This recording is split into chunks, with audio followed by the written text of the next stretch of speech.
दोस्तों आज इस वीडियो में हम बात करने वाले हैं एसएसओ पोर्टल पर ओटीआर रजिस्ट्रेशन कैसे करें, क्योंकि राजस्थान में भर्तियां स्टार्ट हो चुकी हैं और यूजर अप्लाई करने की कोशिश कर रहे हैं तो वहां पे ओटीआर रजिस्ट्रेशन का ऑप्शन आ रहा है। दोस्तों जब यूजर्स ओटीआर रजिस्ट्रेशन करने की कोशिश कर रहे हैं तो यहाँ पे उनको काफी सारी प्रॉब्लम देखने को मिल रही है। जैसे वो डॉक्यूमेंट्स को अपलोड करने की कोशिश कर रहे हैं डिजी लॉकर से, तो जब वो डिजी लॉकर से उसे कनेक्ट करते हैं तो डॉक्यूमेंट फेल हो जाता है। तो यहाँ पे इनको काफ़ी सारी प्रॉब्लम हो रही है। तो इस सिचुएशन में क्या करें, तो इस सब टॉपिक पर हम बात करेंगे। और यहाँ पे कुछ और भी प्रॉब्लम है जो यूज़रों को हो रही है, जैसे उनको इनरोल आईडी नहीं मिल पा रही है, इनरोलमेंट नंबर। तो दोस्तों कुछ सर्टिफिकेट्स पर तो इनरोलमेंट नंबर होता है, लेकिन कुछ सर्टिफिकेट्स पे इनरोलमेंट नंबर नहीं होता। तो यहाँ यूज़रों का क्वेश्चन है कि इनरोलमेंट कहाँ से ढूंढें, तो इस टॉपिक पर भी हम बात करेंगे। और दोस्तों कुछ ऐसी भी प्रॉब्लम है लोगों को कि जब वो डॉक्यूमेंट को अपलोड करने की कोशिश कर रहे हैं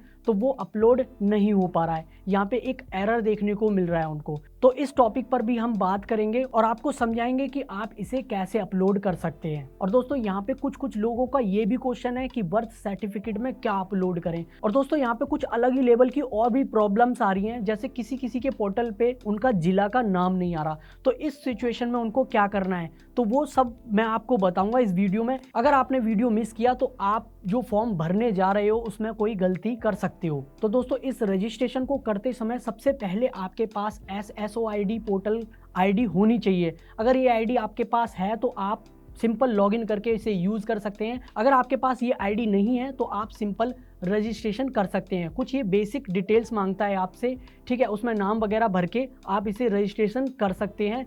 सिंपल ये फेसबुक या फिर ईमेल आईडी वगैरह डाल के वेरीफाई करके लॉगिन हो जाता है और इसमें आप अपना user ID and password create कर सकते हैं। ये पोर्टल एक ऐसा पोर्टल है, अब इसमें आपको जो भी गवर्नमेंट के पोर्टल्स को यूज़ करोगे उसमें अलग अलग पासवर्ड एंड यूज़र आईडी आपको डालनी नहीं पड़ेगी। सिंपल आप एसएसओ पोर्टल पर जाएंगे, आपको काफ़ी सारे ऑप्शन दिख जाएंगे, काफ़ी सारे गवर्नमेंट के पोर्टल दिख जाएंगे। तो ये पोर्टल आपके लिए बेस्ट है।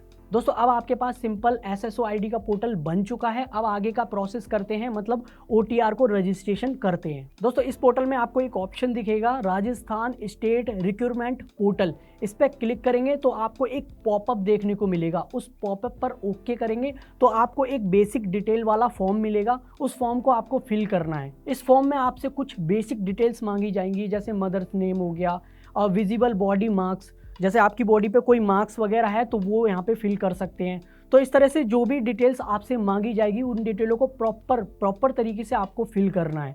जब आप इन डिटेलों को फिल कर लोगे तो यहाँ पे नीचे कुछ डॉक्यूमेंट्स मांगेगा, डॉक्यूमेंट्स को अपलोड करना है आपको स्टेप बाय स्टेप। सबसे पहले यहाँ पे एक ऑप्शन दिया हुआ है फोटो अपलोड का। जब आप टेक फोटो पर क्लिक करेंगे तो एक कैमरा खुल जाएगा, तो वहाँ पे आपको अपनी लाइव फोटो क्लिक करके यहाँ पे अपलोड करनी है। उसके बाद यहाँ पे कुछ ऑप्शंस और दिए हुए हैं, ठीक है। यहाँ पे आपको अपना साइन डालना है, हिंदी में भी और इंग्लिश में भी। यहाँ पे हिंदी वाला ऑप्शन भी दिया हुआ है और इंग्लिश वाला ऑप्शन भी दिया है। तो ऑप्शन के अकॉर्डिंग ही आपको अपने साइन को अपलोड करना है। देन यहाँ पे एक थंब इम्प्रेशन का भी ऑप्शन दिया हुआ है। थंब का इम्प्रेशन जो है आपको यहाँ पे डॉक्यूमेंट अपलोड करना है। ध्यान रखें कि ये थंब इम्प्रेशन लेफ्ट वाला थंब होना चाहिए। दोस्तों यहाँ पे एक ऑप्शन और दे रखा है, हैंड राइटन स्पेसिमेन। तो यहाँ पे आपको क्या अपलोड करना है, सिंपली यहाँ पे कोई भी स्ट्रक्चर आपने अपनी हैंड राइटिंग से लिख रखा है तो उसका स्ट्रक्चर जो भी है वहाँ पे अपलोड करना है आपको। तो सिंपली ये फॉर्म आपका फिल हो जाएगा, देन आपको सबमिट कर देना है। दोस्तों सबमिट करने के बाद अभी ये आपका प्रोसेस पूरा नहीं हुआ है। कुछ लोग सोचते हैं कि प्रोसेस पूरा हो गया, तो यहाँ पे नहीं छोड़ना है, अभी आगे भी आपको डिटेल्स भरनी है। दोस्तों अब आपको डॉक्यूमेंट डिटेल फिल करनी है। डॉक्यूमेंट डिटेल वाले ऑप्शन पे जैसे ही आप क्लिक करेंगे तो आपको एक छोटा सा फॉर्म खुल जाएगा, उसे आपको प्रॉपरली भरना है। जैसे कैंडिडेट का नाम है, मदर्स नेम है या फादर्स नेम है, जो भी इस ऑप्शन में दिए हुए हैं वो प्रॉपर आपको भरने हैं। और यहाँ पे एक कंडीशन है, ये आपको हिंदी में लिखने होंगे, इसे इंग्लिश में नहीं भरना है। तो इसे ध्यान रखना, इसे इंग्लिश में मत भरना, आप इसे हिंदी में भरना। यहाँ पे भी कुछ लोगों को प्रॉब्लम होती है कि हिंदी में कैसे भरें। यहाँ पे जैसे ही आप यहाँ पे क्लिक करेंगे इस ऑप्शन पे तो यहाँ पे कीवर्ड का ऑप्शन आ जाएगा, तो उस हिंदी वाले कीवर्ड से आप सिंपली टाइप कर सकते हैं। और फिर भी अगर आपको कोई प्रॉब्लम हो रही है हिंदी में नाम फिल करने की तो आप सिंपली व्हाट्सअप वगैरह का यूज़ कर सकते हैं। व्हाट्सअप वेब पर जाकर आप व्हाट्सअप लॉगिन कर लो और सिंपली हिंदी में टाइपिंग करके उसे कॉपी पेस्ट कर दो। तो इस तरह से आप इसे फिल कर सकते हैं। देन आपको क्या करना है दोस्तों, यहाँ पे नीचे एक अपडेट का ऑप्शन होगा। देन अपडेट करेंगे। दोस्तों जैसे ही आप अपडेट पर क्लिक करेंगे तो यहाँ पे एक और ऑप्शन खुल जाएगा। यहाँ पे आपसे डॉक्यूमेंट फैच करने के लिए बोलेगा।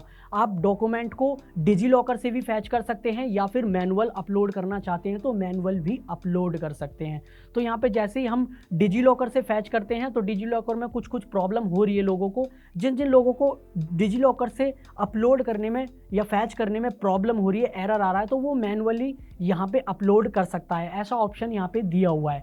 तो सिंपली आप मैनुअल अपलोड कर सकते हैं। दोस्तों मैनुअल में भी यहाँ पे कुछ प्रॉब्लम्स देखने को मिलती हैं, जैसे इनरोलमेंट आईडी, वर्थ सर्टिफिकेट। दोस्तों अगर बात करें इनरोलमेंट आईडी की कि इनरोलमेंट आईडी को कैसे ढूंढें, तो दोस्तों किसी सर्टिफिकेट में 10th के 12th के तो इनरोलमेंट आईडी वहाँ सर्टिफिकेट पे लिखा होता है, लेकिन किसी पे नहीं लिखा हुआ। आपको इसे ढूंढने के लिए सिंपली एग्ज़ाम रिजल्ट जो वेबसाइट होती है उस पर जाकर अपने रोल नंबर वगैरह को फिल करके उसको व्यू करना है। जैसे ही आप व्यू करेंगे वहाँ पे प्रॉपरली डिटेल आ जाएगी, वहाँ पे आपको इनरोलमेंट आईडी मिल जाएगी।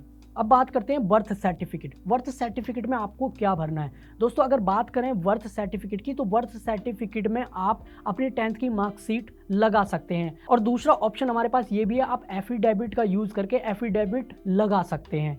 दोस्तों एक चीज़ का प्रॉपर ध्यान रखना, जो भी आप डिटेल फिल कर रहे हैं या फिर डॉक्यूमेंट्स को अपलोड कर रहे हैं, ध्यान रहे जो भी डिटेल्स आप भर रहे हैं वो सही होनी चाहिए, गलत नहीं होनी चाहिए, क्योंकि यहाँ पे कोई एडिट का ऑप्शन नहीं है। वन टाइम एडिट का ऑप्शन है, सिर्फ एक बार ही एडिट कर सकते हैं, उसके बाद आप एडिट नहीं कर सकते हैं। चाहे फॉर्म खुद भर रहे हो या फिर किसी शॉप वगैरह पे जाकर आप फिल करवा रहे हैं, तो ध्यान रखना है आपको वहाँ पे प्रॉपरली डिटेल को दोबारा से चेक करना है, गलत नहीं भरना है। अगर ऐसा किया आपने तो फिर ये जो आपके डॉक्यूमेंट्स यहाँ पे सबमिट किए गए हैं वो दोबारा से एडिट नहीं किए जा सकते। दोस्तों अगर आपको अपने इशू के अकॉर्डिंग ये वीडियो क्लियरिटी दे पाई है तो ठीक है, अगर नहीं दे पाई है तो मैं आपको एक गवर्नमेंट मेल दे रहा हूँ, आप मेल करके हेल्प ले सकते हो। ये मेल आपको नीचे दिया जाएगा, वीडियो के अंदर आपको दिख रहा होगा। दोस्तों इस फॉर्म को भरते समय आपको कोई प्रॉब्लम हो रही है या फिर पोर्टल पर कोई जानकारी नहीं है या फिर पोर्टल पर कोई ऑप्शन नहीं है, कोई भी आपको XYZ प्रॉब्लम हो रही है, तो मैं एक मेल आईडी दे रहा हूँ, आप सिंपली उस पर मेल कर सकते हैं। जो कि मुझे ये मेल आईडी मिली है आलोक राज जी से, जो कि इन्होंने एक ट्वीट किया है एक्स पर। दोस्तों कैसी लगी ये वीडियो? अगर वीडियो अच्छी लगी तो वीडियो को लाइक कर दो, भेज दो ये वीडियो अपने उन दोस्तों को जो ये प्रॉब्लम को फेस कर रहे हैं, ताकि उनको भी सॉल्यूशन मिल सके। दोस्तों मेरा नाम है मनोज और आप देख रहे हैं हार्डवायर।